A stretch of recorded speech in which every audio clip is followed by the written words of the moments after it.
everybody.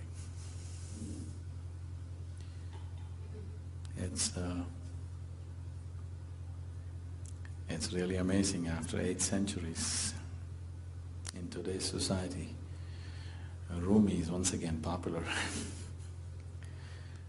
It's really amused me and amazed me because Rumi is such an extremist. He's our tribe, totally extremist.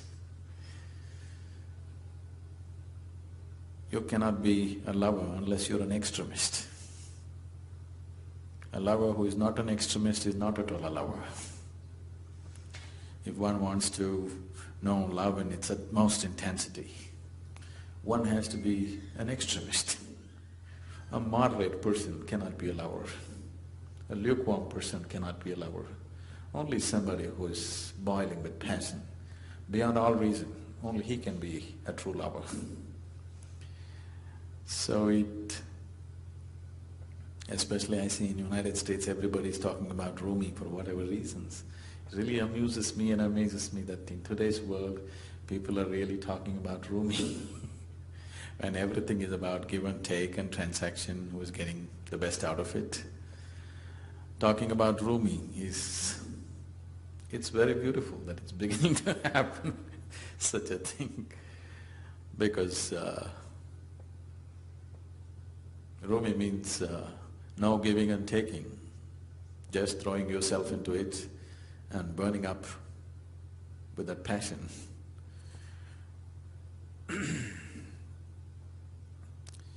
This is not unique to Rumi. Anybody who's been a lover, whose love carried them beyond certain limitations have always been like this. Otherwise, a lukewarm love is an insipid love. It's only a transaction for fulfilling each other's needs and desires, a game that is played. If one wants to use their emotion to reach their ultimate nature, it has to be an extremist kind of emotion. An ordinary emotion will not take people there.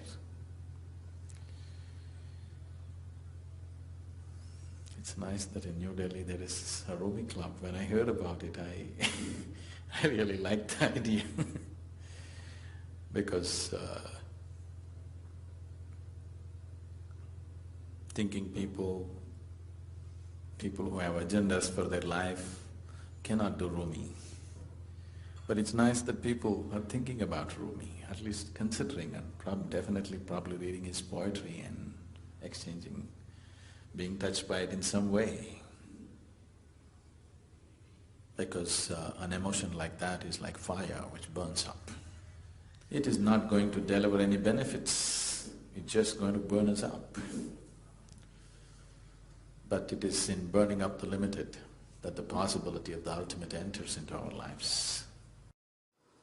Sadhguru, can you define love for us? Defining love?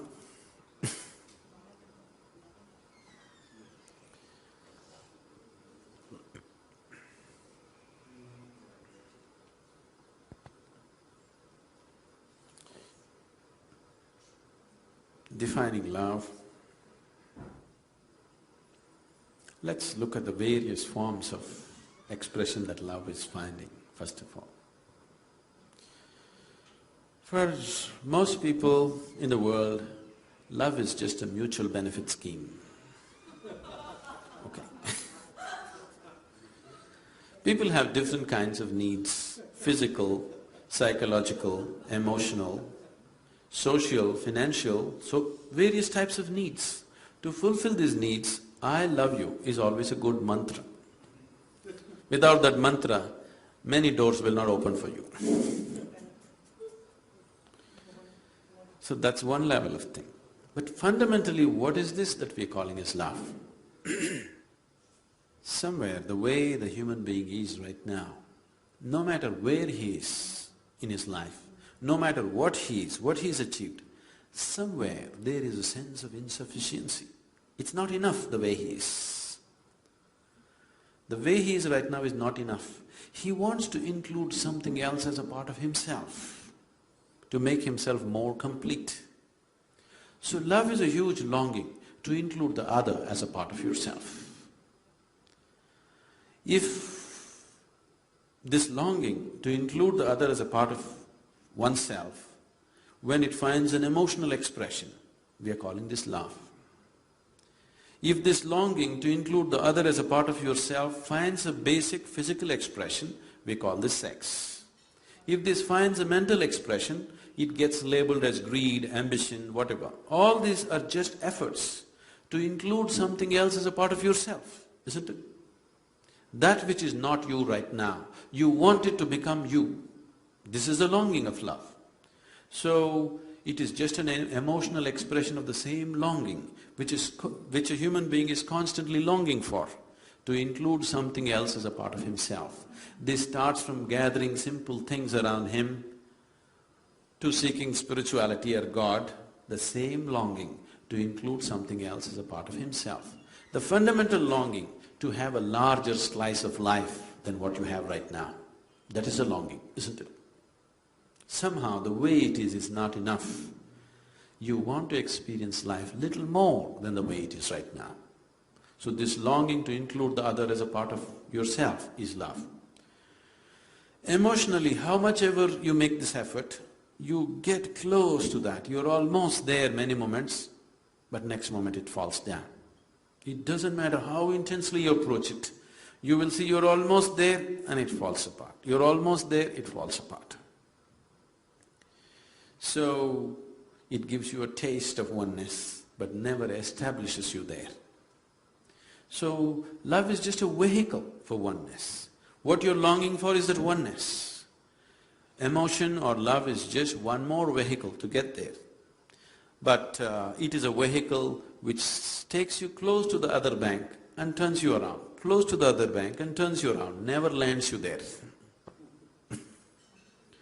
So, when you get sufficiently mauled by the process of love, you will be ready for grace. What is called as grace? Anything that I say will be misunderstood. Because what is not logical and physical cannot be put into language.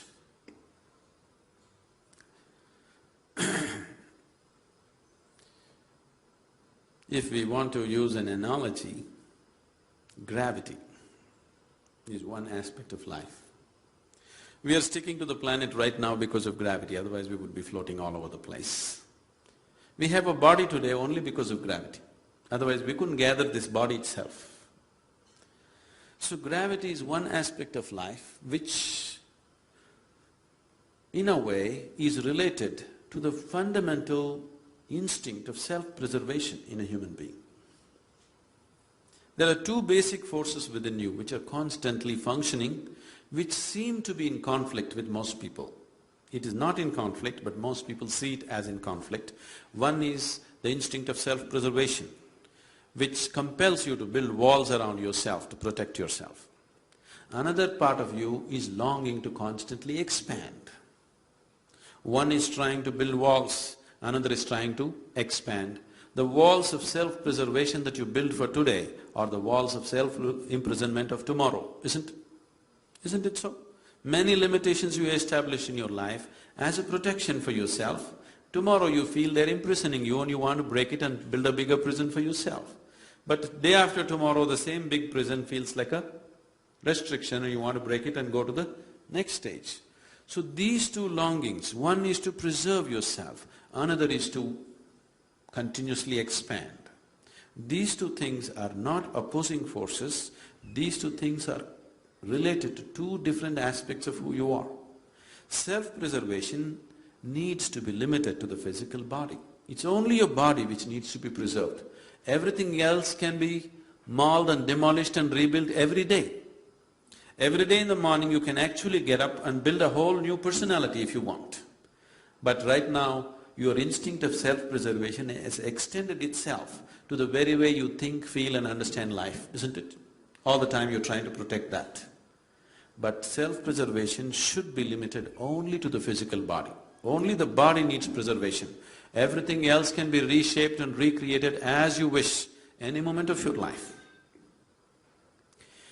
So these two forces, because they are in conflict, or they seem to be in conflict, There is a whole problem about all these things that we need systems and systems to speak spiritual processes. If one's instinct of self-preservation, one learns to keep it just within the body and not extend it to other aspects of life, every human being in the planet will be naturally spiritual, will naturally get to his ultimate nature. Only because he is restraining it, because his instinct of self-preservation always tells him, this is not safe, that is not safe.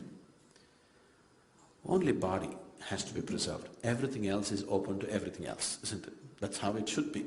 But right now, the way you think, the way you feel, your values, your morals, your ideologies, your religion, all these things need to be preserved. Now in this, there can be no expansion. Suddenly there seems to be a conflict.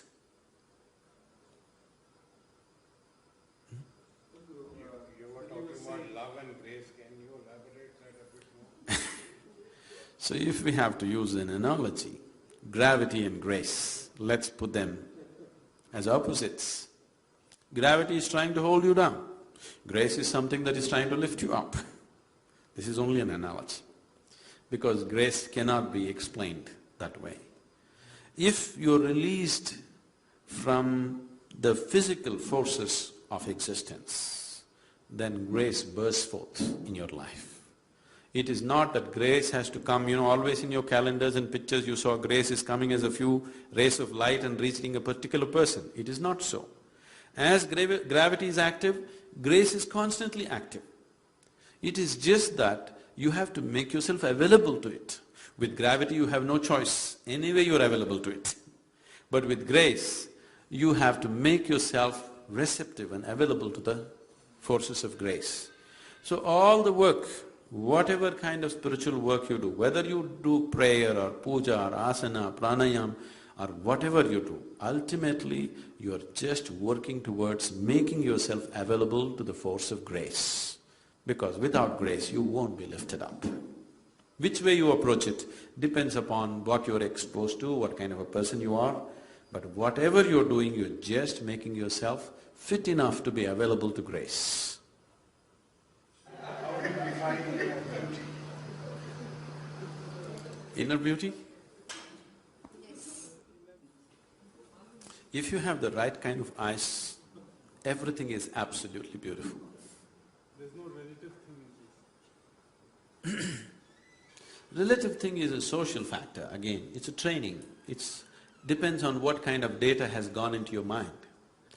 When you're unhappy, only certain things are beautiful, certain things are ugly. When you're very happy, you look at anything, everything looks absolutely beautiful. See, there are many ways to look at this. One simple way is, right now you may be identified with many things, starting from your physical body to your mind, to your education, to your religion, to your society, to various things that you hold in your life. But when you simply sit here, if you simply sit with me right now, you're just a piece of life, isn't it? A certain amount of life energy, that's all you are, isn't it so?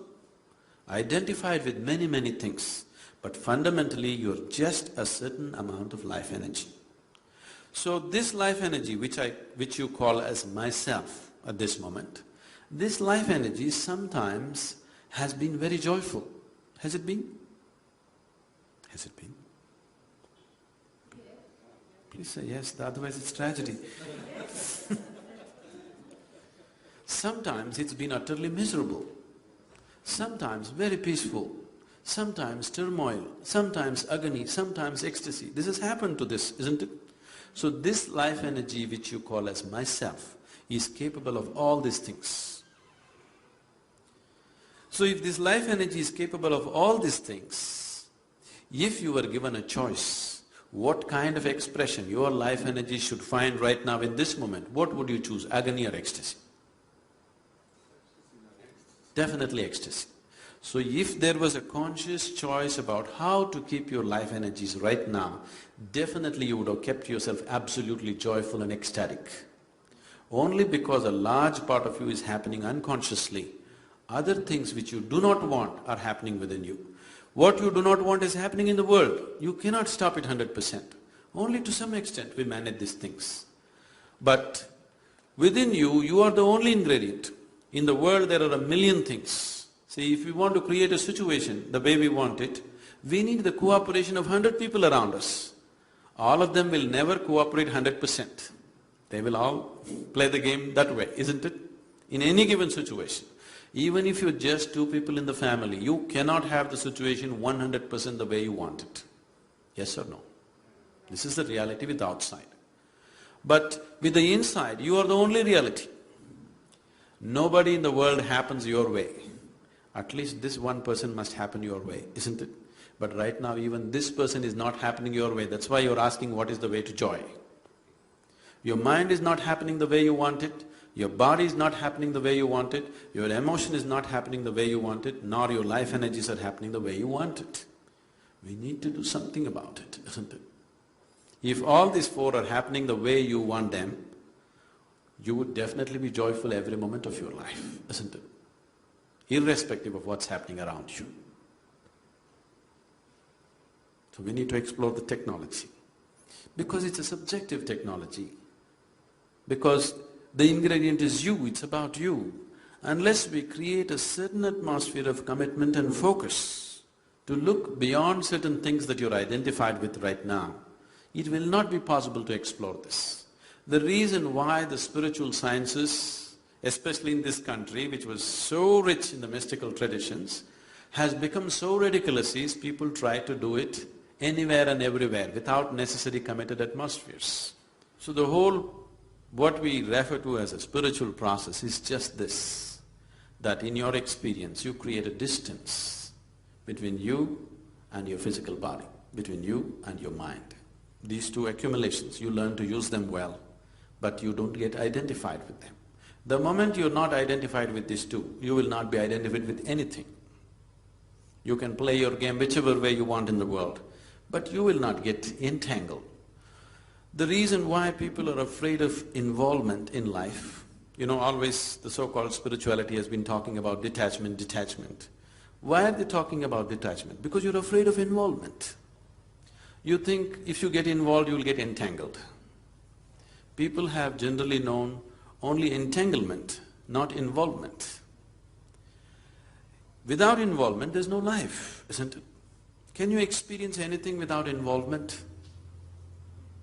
Can you really experience anything? Whether the food that you eat, or the people around you, or the life around you, or art, or music, or whatever in your life, can you experience it without involvement?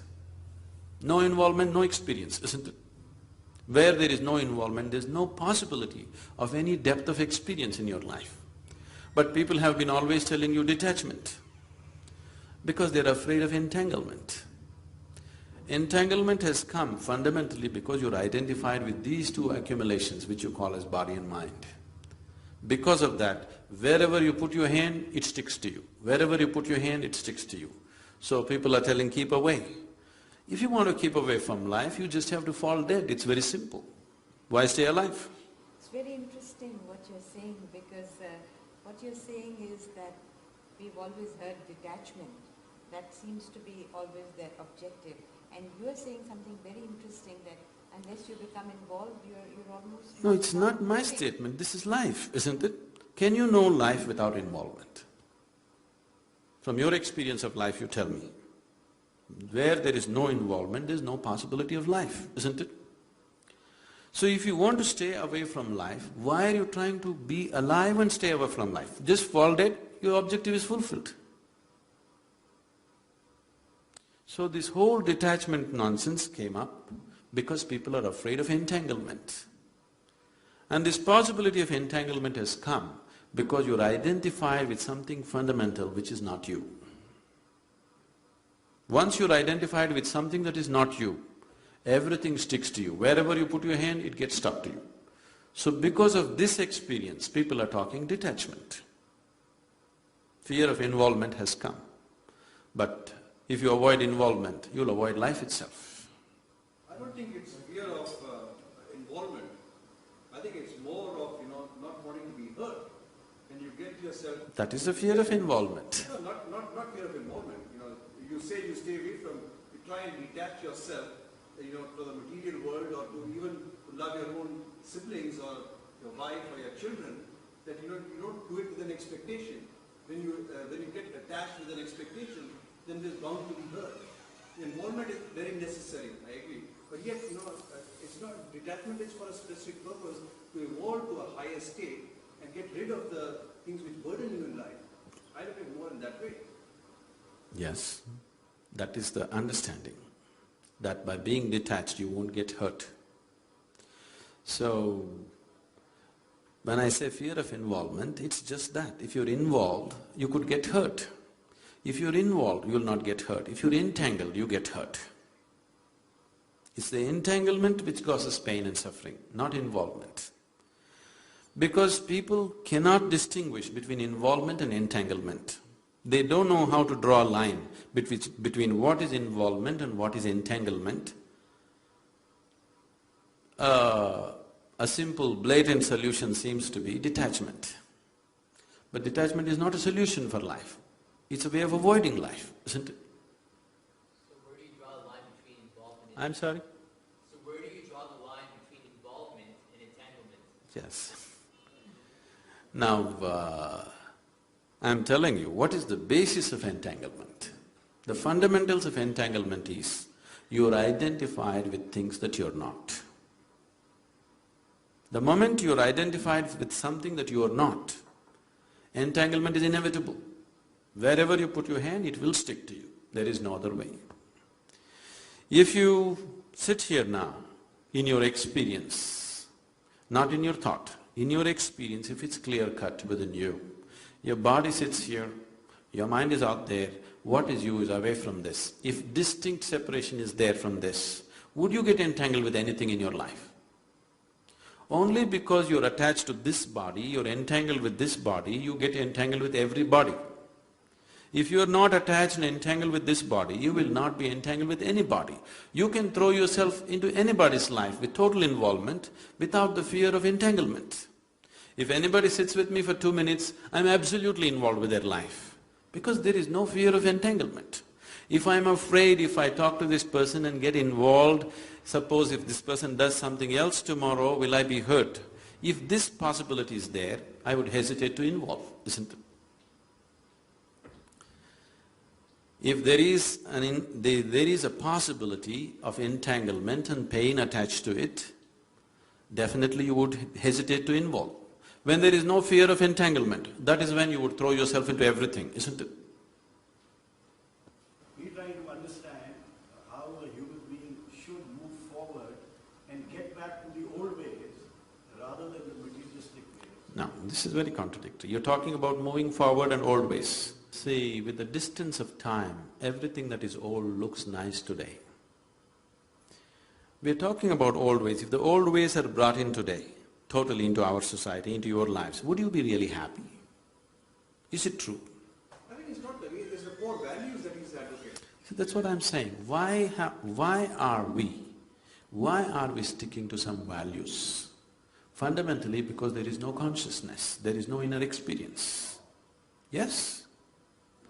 Why do you… see, if your humanity is in full flow, this moment, why would you need values? Why should I tell you, be good to this person? If your humanity is fully active this moment, do I have to teach you, please be nice to this man, don't kill him? Do I have to tell you? Only because you're identified with something and just suppress the basic humanity in you, now we have to tell you, please don't kill this man, be good to this man. Okay, he is some other caste, some other creed, but please be good to him. This kind of teaching is necessary simply because we have suppressed the basic nature within us. If your humanity is in full flow, at that moment nobody has to tell you what is good and what's wrong. Anyway, you will be fine. See, all values and moralities have come into the social sphere only because the inner dimensions have not found full flowering. Because the interiority of a human being does not find full expression, somehow it is suppressed by various means. That is when we have to teach people what is right, what is wrong, what is okay, what is not okay. Now the whole process of whatever Rumi is about, whatever spiritual process is about, what we call as yoga is about, is just this. The word yoga means union. Union between what and what? Now, this whole idea of the individual and the rest, me and the other, this fundamental experience of right now, me and the other, is the basis of all the conflict in the existence, isn't it so?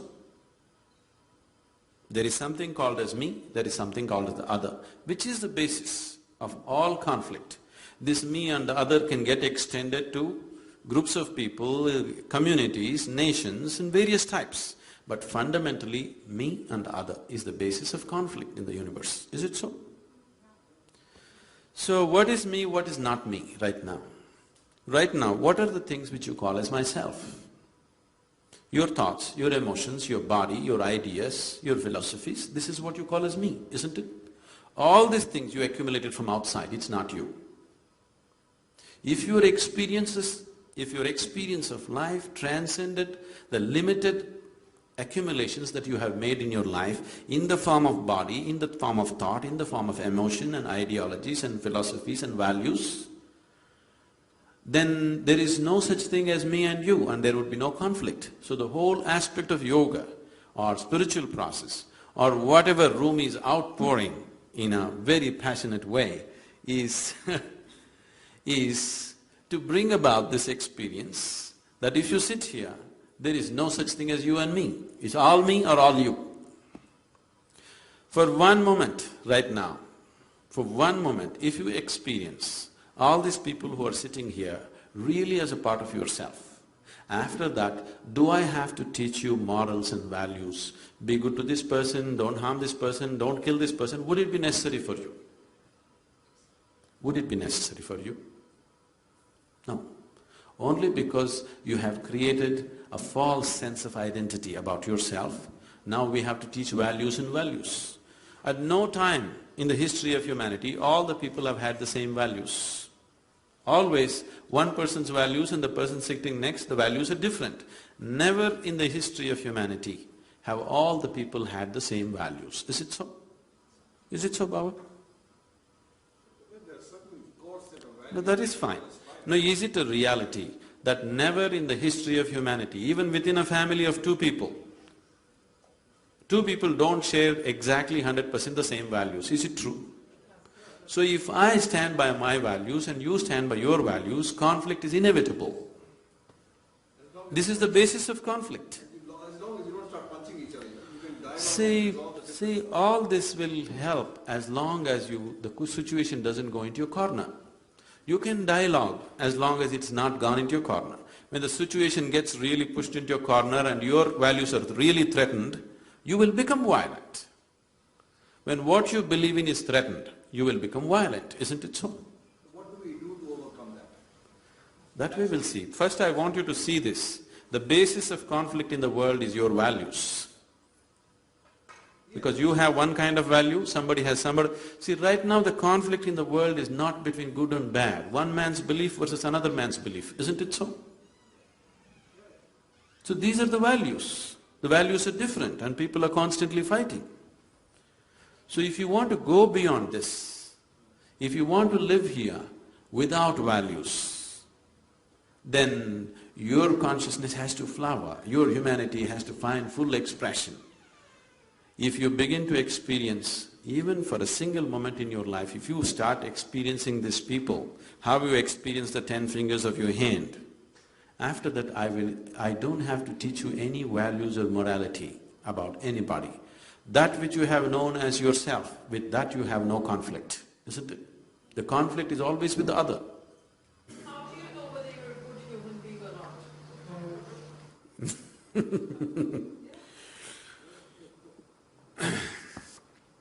See, you being a good human being or a bad human being is only a social reality. No, we also want to know for ourselves and… For yourself. For yourself, you just have to know whether you're really human or not. No. Because what is it… See, what is it that we consider as human? If we look at the physical body, we are just animal, isn't it? This is just biology like any other animal form. So what is it that makes us human? Somewhere somewhere within us there is a certain sense of discretion and discrimination which is not there for the animal. So are you exercising this discretion in every moment of your life or no? This is what makes you 100% human being or a part human being, part animal. If you look at yourself right now, sometimes the outside situations decide what kind of person you are, isn't it? Someone outside of you, right now one person in front of you acts nasty, you will act nastier than him. No. Somebody… not necessarily, example, okay.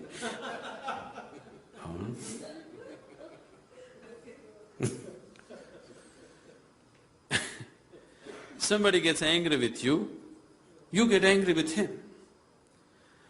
Sometimes your chemistry takes over, sometimes your hormone takes over, something else takes over. So many forces are ruling you in a compulsive way. These moments, you are not really a human being. You are many things in human form. There are certain moments when you're very conscious, when you're fully aware of what you're doing, only those moments you function truly as a human being. If you are fully aware and conscious of what you're doing at this moment, the way you function in this world and within yourself would be very, very different, isn't it? If you're very consciously creating every process of life within you, you would definitely make yourself into a very blissful and ecstatic being. Whenever you are in a state where you're very happy and joyful, you are a wonderful person for everybody around you, isn't it so? It's just that when they happen to meet you, when you're not so happy, that's when they see the other sides of you, isn't it? So those moments you're conscious, definitely you will not create any kind of unpleasantness within you. When you're not unpleasant within you, you are incapable of being unpleasant to somebody else. When some unpleasantness is happening within you, knowingly or unknowingly, with good intentions or bad intentions, you will rub this unpleasantness on other people. So good intentions and you thinking you are good is not sufficient to make life beautiful. You have to become a truly blissful being. Only then you will be pleasant to everything around you, not otherwise. So in the end, be happy yourself to give happiness, right? If you are joyful by your own nature, not because of what's happening around you, then if you really want to tag of a good human being, you can take it. But I would say, it's better you're a joyful human being, not a good human being. What's wrong with being a good human being? Because the moment you say something is good, essentially you have to make something else bad, isn't it? Otherwise how? No, see the very idea of goodness is coming because we consider something else as bad, isn't it? The more good I think I am, the more I will think all these people are not okay. No, but I also think that… Please look at the fundamentals of goodness. How is it no?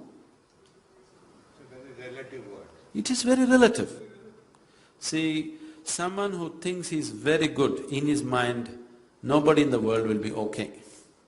If nobody in the world is okay, it's not a question of goodness, it's a question of sickness. No, but if somebody thinks he's good, then he feels others are also good. See, right now, the idea of goodness, when you use the word good, it cannot exist without the opposite of bad.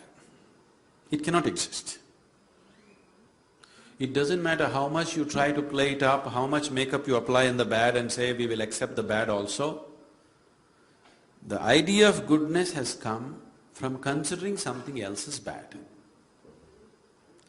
The more and more you get identified with what you call as goodness, the more and more you will resist what you call as bad. In this resistance, the moment you say, I am good, you have divided the world into two.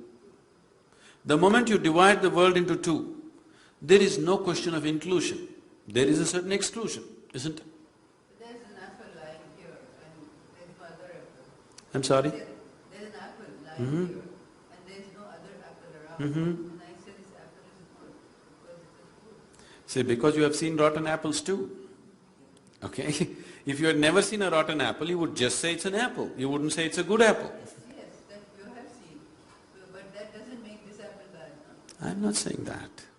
See, only because there is a rotten apple which you consider as bad. A rotten apple is not a bad apple. A rotten apple is feeding other kinds of organisms, okay? What you call as a good apple tastes good in your mouth. Rotten apple is tasting very good for some other organism, that's why it is rotten. Somebody else, this apple only one human being eats, that apple a million organisms are eating. So your idea of a bad apple is a rotten apple simply because somebody else is eating it, it's bad for you. It is not a bad apple. It is just being eaten by somebody else with whom you don't identify, who are microorganisms. What do you think of time? See, from where to where we jump in. Time is again a human creation. Yes, definitely. Otherwise, how do I tell you what time to come for dinner? If we all become timeless, how to invite you for dinner, tell me? We are all slaves to it. We don't have to be slaves to it. It's a device that we used for our convenience. See, if we don't divide this day into 24 hours, would you know when to come here for dinner? It's a convenience. Where is the question of enslavement? I come when I'm hungry, even if it's here. So you may come when you're hungry, but there may be no dinner when you come. You may not feel hungry till 1 o'clock in the morning. That doesn't mean it's the dinner time here. I mean, you get See. too bound by Um, when time is See, any convenience that we create for yourself, time or money or a car or a technology that we created for our convenience, out of our unawareness, we get enslaved to it. There is nothing wrong with the device that we created. There's nothing wrong with the car, there's nothing wrong with the money, there's nothing wrong with the time. You got enslaved to it out of your unawareness. That's the problem, isn't it? Time is not the problem, money is not the problem, car is not the problem, any other technology is not the problem. You got enslaved to it, that is the problem. Enslavement happened because you're unaware. So your unawareness is the problem. So how to become aware? What is this awareness? Awareness is in many different levels. What you are aware of is all that exists for you. This must be understood. Right now you're sitting here, don't turn back and see. Right now there is a huge dinosaur standing behind you. You are not aware of it. Does it exist for you? No. So it doesn't matter, such a huge animal is standing there, you are not aware of it, so it doesn't exist for you. So only what you are aware of exists for you. Right now your awareness is limited to small aspect of your life. Whole aspect of spirituality means to become aware of everything that you are, so that before you go, you know life, you experience life in its totality, to live totally. To live and to live totally, that's spirituality, so that you know life in all dimensions. You don't go just knowing a little part of your life, you want to know all of it. So if you want to know all of it, how? If we have to use an analogy, let's say we turn down the voltage for the lights. Now let's say just one light is there, it just lights up only that much. Only that much we see. If you turn up the voltage, suddenly you're able to see much more because the light has spread. So awareness is just like this. Right now your energies, your body, your emotion, your mind, everything is functioning a certain limited voltage. You crank up the voltage, suddenly you start seeing so many things which are not in your experience till that moment. So in a way, to put it very simply, to put it technically, you need to turn up your voltage. The voltage, the life voltage within you. Today she was saying, she doesn't want to sleep because she wants to live. If you don't want to sleep, I don't want to sleep will not take away sleep. You turn up your voltage, suddenly no sleep. You can turn up your voltage simply with your enthusiasm, but that will not take you all the way. There are other kinds of technologies to turn up your voltage in a certain way, where all the time you're high. See, Within myself right now I'm absolutely drunk. Not with alcohol, okay? I never touched it. I'm totally drunk within myself. Am I balanced enough and logical enough to handle any situation? Yes? So all the time I'm fully drunk on one level, another level I'm perfectly sane. If I want to flip, any moment I'll flip. If you are like this, inside you're fully charged, outside you're controlled. This is what is needed in your life if you want to experience life in its totality. You tried to exercise control over your life and you started putting this control over your very process of life. So life is happening like a trickle. Life within you should happen like a huge explosion, but outside it is fully controlled. You will see initially when you go into your face like this, even the outside tends to happen like an explosion for some time. But within a limited period of time you will gather control over it, outside is controlled, inside is an explosion. That's how it should be. Every moment of your life. Within you, life should be an absolute explosion. Outside of you, it is properly controlled. When it's like this, you will get to use your physical body, your mind, your emotion, everything that you have to its fullest extent. Things that you never thought you were capable of, suddenly you start doing simply because your voltage is full. Evolving of a human being is also when you are dependent or you give yourself to another being, teaches you how yourself is important but how the other is important too. Now, once you know the importance of the self, the other doesn't exist, everything is self. When everything is self, everything is absolutely important. There is nothing in the existence which is not important. It's not for you to decide what's important and what's not important.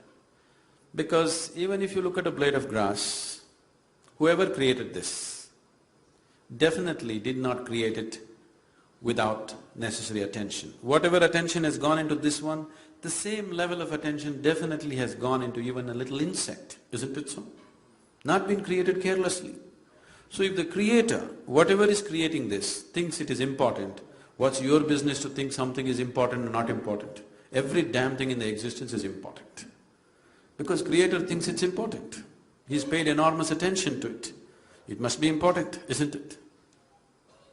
And when you experience everything as you, everything is very important. Because you are important, isn't it? See, the seat of your experience in this world is you. It is yourself. Your very basis of your experience is you. So without you, there is no life. Making the other important is not the point. It is just making the other as yourself, or making yourself as the other. That transforms everything. Now, I know it's always been understood or misunderstood that if you walk the spiritual path, first thing is leave your husband or leave your wife. Yes, if it's spirituality is a good excuse, honorable excuse to walk out of your marriage.